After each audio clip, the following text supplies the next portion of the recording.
se cumple al fin mi deseo en este fin de semana, porque iremos a leer a la playa con Mariana. Soy Leyendo con Mariana Castro. Escucho lectura.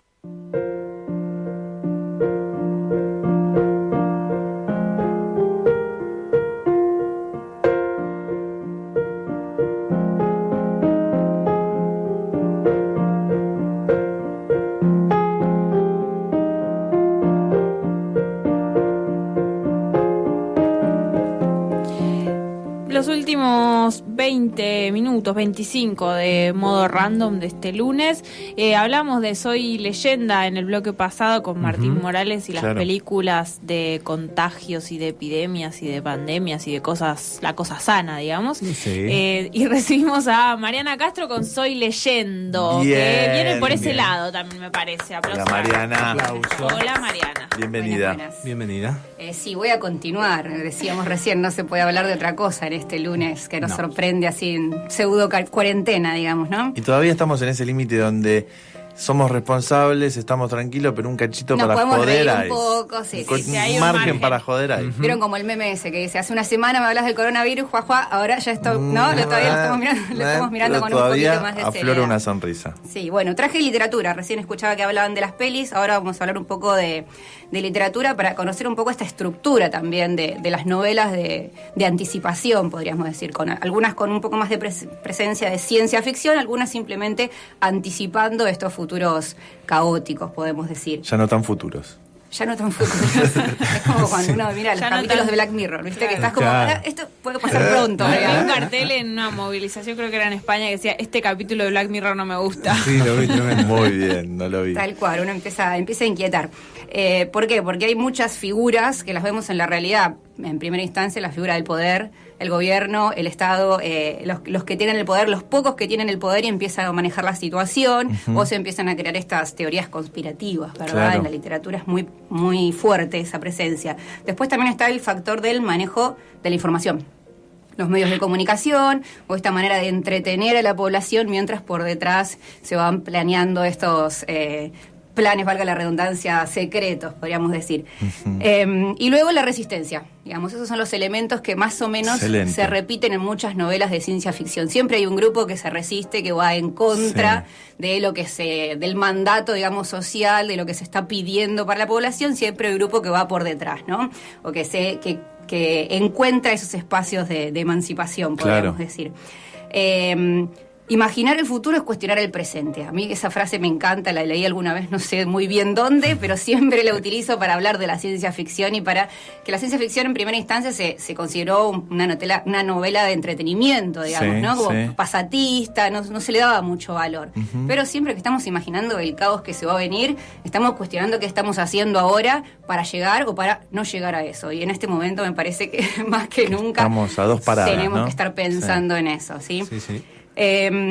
Utopía sabemos que es el no lugar, lo que no tiene lugar, lo que no es posible. La ciencia ficción siempre opta por la distopía, ¿no? Que es eso que ahora no tiene lugar, pero que es un futuro imaginado negativo. Tenemos la historia ahí cuando hay un problema. Si todo estaría bien, si todo estuviera bien, no tendríamos historia. Así que hoy traje 3 distopías de 3 épocas distintas. Una de 1953, otra de 1984 y otra que tiene apenas unos años. Bien, ¿sí? bien. Hay mucha gente en las redes pidiendo recomendaciones lectoras. Sí. Por suerte, algo bueno de esta cuarentena forzada es la lectura. Está mucha gente optando por encerrarse a leer. Sabemos Sí. en @hecha de palabras, ahí en Instagram, estuviste lanzando encuestas también. Sí, estuvimos jugando un poco con eso. Qué A ver, bueno. ¿qué leerían en esta cuarentena forzada?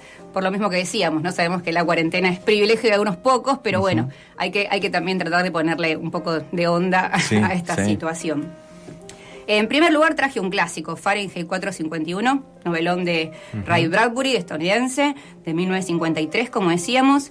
El título corresponde a la temperatura, que lo dice en un epígrafe inicial, a la temperatura en que los libros se inflaman y arden.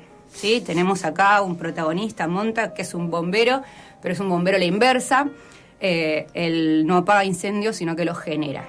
¿Sí? Y generan incendios justamente para eliminar los libros, para eliminar la posibilidad de pensar, de informarse sanamente. ¿Por qué? Porque hay una información de entretenimiento, de anulación de las mentes, que son las pantallas gigantes. Las casas tienen paredes completas de pantallas que adormecen a la gente y la narcotizan, podríamos decir. Un ejemplo de personaje narcotizado justamente en ese sentido es su esposa, su pareja, que es Mildred.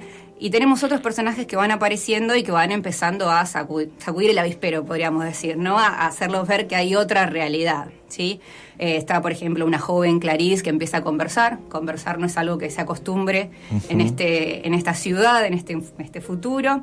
Hay una anciana muy característica. Es como muy difícil no spoilear, comentar lo que ocurre, pero para mí es una de las escenas más... Cuente. bellas y terribles de la literatura. Es una anciana que van a quemarle sus libros, van a quemarle su casa. Los libros obviamente están prohibidos, ella los tiene escondidos, la descubren, la denuncian, van a quemarle su casa y ella prefiere morir con sus libros antes que retirarse y dejarlos ahí, ¿no? Para que los prendan fuego.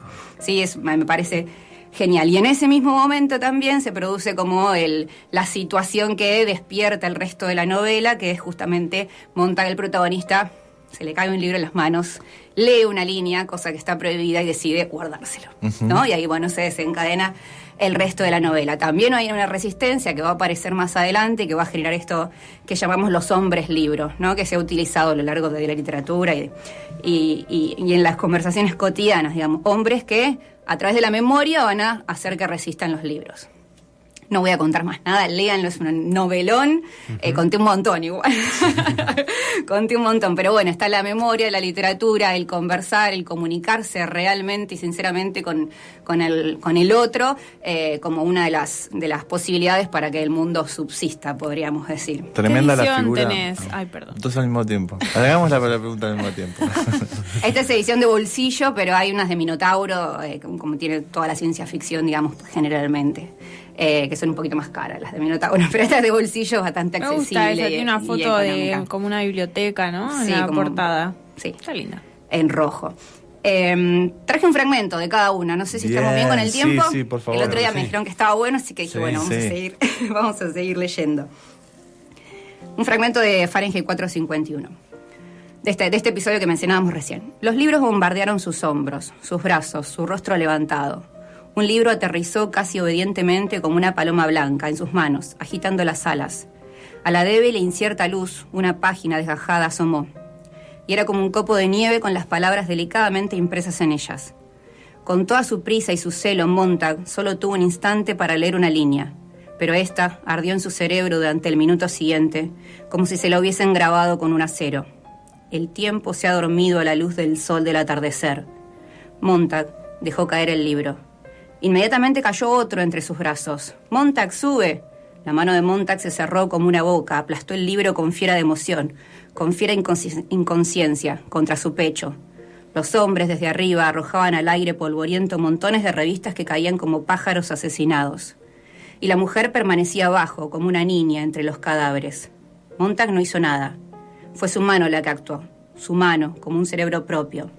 Con una conciencia y una curiosidad en cada dedo tembloroso, se había convertido en ladrona. En aquel momento, metió el libro bajo su brazo, lo apretó con fuerza contra la sudorosa axila, salió vacía, con agilidad de prestidigitador. Bueno, eso de comparar los libros con los pájaros, ¿no? Es un símbolo ahí de la libertad. Muy visual además, ¿no? Una imagen, muy cinematográfica, los libros ardiendo y cayendo, que nos lleva a momentos de la historia, ¿no? La quema de libros claro. Me hizo acordar al libro La ladrona de libros. Claro, tiene un poder muy fuerte, esa eliminación de los libros a partir de la quema, ¿no? Sí, una carga simbólica fuertísima en nuestro inconsciente. Sí. Bueno, segundo libro, léanlo, otro libro que es de mis favoritos, se llama El lugar, y es de Mario Lebrero, uruguayo. Este libro es de 1984. Actualmente se consigue una publicación dentro de una trilogía involuntaria, se llama. Es trilogía involuntaria porque originalmente no fueron 3 libros pensados como una secuela uno de otro, sino que posteriormente se dio cuenta que podían existir alguna relación entre ellos 3, entonces los editaron juntos. Pero son 3 libros independientes: El lugar, París y la ciudad. Hoy traje El lugar. Novela apasionante que tiene 3 partes muy distintas entre sí, pero si uno les cuenta del inicio ya da ganas de leerlo. Uno no puede leer el primer capítulo y abandonarlo, digamos, ¿no? Como hablábamos en el primer encuentro de los inicios. Aparece un hombre en una habitación oscura, no sabe cómo llegó hasta ahí, empieza a tocar las paredes, se da cuenta que hay una puerta no se puede abrir, enfrente de esa hay otra puerta exactamente igual y la abre. Y entra a otra habitación exactamente igual, ¿no? Es algo también que... El juego del miedo. Exactamente, nos hace pensar en un montón de películas con las que lo podemos relacionar. Va avanzando por distintas habitaciones, las habitaciones empiezan a modificarse, él tiene algunos vestigios que recuerda de su vida natural, digamos, pero sin entender cómo llegó hasta ahí. Y así va avanzando por un recorrido también que es difícil imaginar espacialmente dónde está, ¿no? Dónde se encuentra. Y ahí uno y el personaje también empiezan a generar este tipo de conspiraciones, de experimentos, de cómo están sometiendo a esto. La segunda parte cambia el ambiente completamente, la tercera mucho más, y también cambia el ritmo de la novela. La primera parte, como decíamos, es muy lenta, es un solo personaje que va avanzando, si bien se va encontrando después con otros, va avanzando él y todo lo que va pensando es lo que tiene peso. En la segunda empieza la comunicación, hay relación con otros personajes, y en la tercera es el caos. ¿Sí? Es la parte el fragmento más breve de la novela, y sin embargo es el más dinámico en el que más cosas suceden. Sí, el más intenso, exactamente. Tremenda descripción ahí del crecimiento narrativo, me encanta. Súper interesante, y además lo que más me interesa de esta novela es que cada persona que la lea es una interpretación completamente distinta, ¿sí? Uno puede interpretar, la alegoría de la vida, del camino de la vida, de las tentaciones, del sometimiento al sistema y de todo lo que pretende de uno, todas las tentaciones que le van ofreciendo para que se quede, ¿no? Para la comodidad, para estancarte. Modelo, dale. Exactamente, y como él continúa y avanza, ¿no? Bueno, vamos a dejarlo ahí, digamos, no vamos a comentar un poco más. También traje un fragmento de esta primera parte. Me sentía preso en un sistema arbitrario y cada vez más limitativo. Mis sueños se volvieron más trabajosos. Recuerdo uno de ellos que me pareció repetirse muchas veces a lo largo de este periodo. Se trataba de un juicio en el que yo era el acusado. Al despertar, no recordaba ninguna imagen precisa, pero creía recordar seres de gran corpulencia que debatían en forma exhaustiva en torno a mi caso. Yo, el acusado, no era tenido en cuenta. Estaba presente, pero no me hacían preguntas, ni se me señalaba, ni se me daba ninguna oportunidad de defensa. En realidad, parecía no existir para ellos más que como tema de discusión. Sin embargo, alguien, aunque no recuerdo palabras, me defendía, sin entusiasmo, tratando de ser objetivo. Y alguien, con la misma objetividad, me acusaba. Diría mejor que varios seres trataban, mediante la discusión, de ponerse de acuerdo sobre ese tema que era yo. Nadie buscaba tener razón, sino que parecían buscar la verdad y querer actuar con justicia. Nada supe sobre el resultado de esos debates, ni que se tomara ninguna decisión. Solo sé que me despertaba más cansado que de costumbre y con el sentimiento de haber participado en un hecho real. Y otra vez también presente todo el tiempo esta idea de ¿es real o no lo que está sucediendo? ¿Cuánto de verdad es? ¿Cuánto de armado y de artificial? ¿Y cuánto es realmente lo espontáneo y su decisión, el accionar que va tomando, ¿no? Y las trampas de la memoria, ¿no? También, porque hay cosas que recuerda, pero no sabe... Exactamente, no sabe si lo está soñando, si lo recuerda, si realmente pasó, si lo que está pasando es realmente su voluntad o hay alguien, un sujeto superior o un estado, un poder que está manejando su propia voluntad. Súper recomendable, es una de mis novelas favoritas y mis libros más prestados, además. Está viejito porque tiene el récord de ser mi libro más prestado. Ha pasado por muchas manos. ¿Uruguayo? Uruguayo, sí. Se murió hace unos cuantos años. Bastante conocido, tiene novelas textos muy delirantes y otros que nos hacen pensar también dentro de un sistema bastante delirante, mucho como este, ¿no? Es uno de los más realistas. Bueno, justamente el otro día leía un texto de Abelardo Castillo que hablaba sobre la realidad y no qué es lo realista. A ver, si depende de cómo lo mire uno, si depende de cómo cada uno el concepto de realidad que tenga, ¿no? Entonces, a ver, ¿escapa la realidad o no esto? Bueno, claro. También otra cosa que podríamos debatir, digamos, en relación a la ciencia ficción también. Estamos con Mariana Castro en Soy Leyendo, repasando literatura para estos tiempos que se vienen, que están aconteciendo. Bueno, y por último, para terminar, traje una novela que es desde el 2017, ganadora del premio Clarín. Está bastante en boca de muchos lectores en este momento, continúa hace unos años ya. Se llama Cadáver Exquisito y es de Agustina Basterrica, una escritora argentina que salió al éxito, digamos, o a la conversación lectora justamente por esta novela. Esta novela plantea un virus cualquier semejanza con la realidad, no sé si es pura coincidencia, un virus que afecta a los animales. ¿Sí? Afecta a los animales, entonces por lo tanto los animales deben ser eliminados, tanto los domésticos como los que no lo son. No, qué tristeza. Sí, deben ser eliminados, pero eso no es lo peor, lamento desilusionarte, eso no es lo peor, sino que obviamente no se pueden comer los animales, por lo tanto en esta sociedad empiezan a criar humanos para el consumo de humanos. Tenías razón. Sí. Lo peor estaba por venir. Lo peor estaba por ocurrir. Es un libro bastante hablado entre comunidades veganas, ¿no? Claramente, de hecho la escritora lo es. Claro. La escritora lo es y hay una intención también de demostrarte, bueno, todo esto que vivimos con los animales y lo vivimos naturalmente, ¿qué pasa si en vez de un animal te pongo a un ser humano? Que es el que está, ¿no?, en el frigorífico, que es el que está haciendo... sí, carneado, ¿no? Carneado, exactamente, sí. Cuando empezamos a hablar de la piel y de qué piel se vende más y cuál no, entonces empieza uno, la verdad que por el momento de lectura al menos cuesta comer carne. Uh-huh. Después, bueno, cada uno tomará sus decisiones. Depende de los niveles de sensibilidad. Claro.